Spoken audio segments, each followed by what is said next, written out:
Hey, Kristen here. So week one, how was my week one of training with my trainer and working towards my calisthenics goals?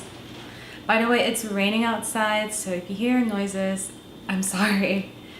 Week one was awesome, but it was also making me realize how real this was. Like when people say, oh, I want to be a pro football player, they want to run a triathlon, and all sorts of things, like you don't think about the actual work that goes into it. Like you think about the workouts, like yeah, I have to do 2 days, 3 days, I have to get a trainer, I have to like not drink and eat like really clean and stuff.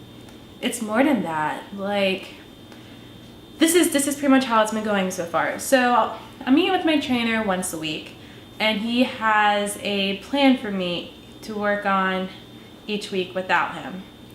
And we make some adjustments when we see each other, and he corrects my form, has me take notes, or will send me pictures or videos of things to help me while we aren't together. And this is not, I mean, this kind of isn't ideal because it's just, it would be nice to see him maybe twice a week, more than once a week, but due to my budget, that's how it is.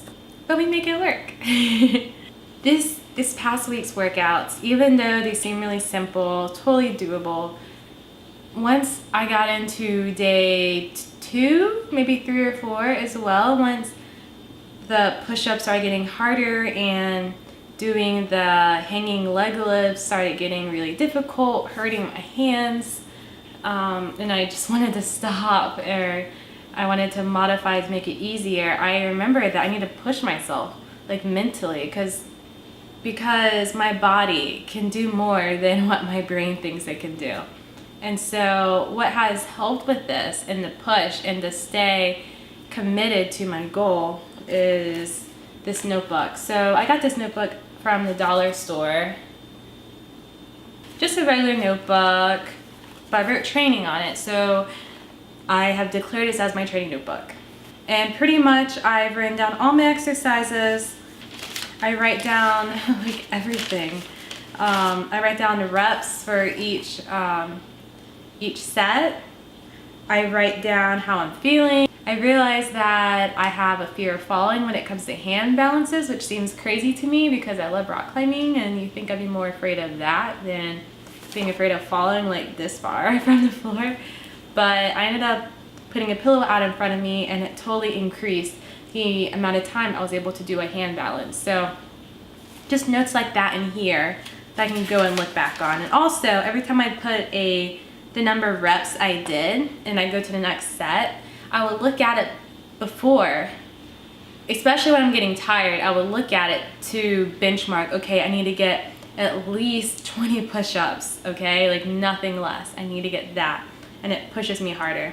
Sometimes though, the bad thing about it is if I do this when I'm not that tired, not that fatigued, I can just settle for, okay, 20, when ultimately I probably could do 25, but I'm not pushing myself because I'm like, oh, I did 20, so I should do 20 again. But when I'm really tired, it definitely helps.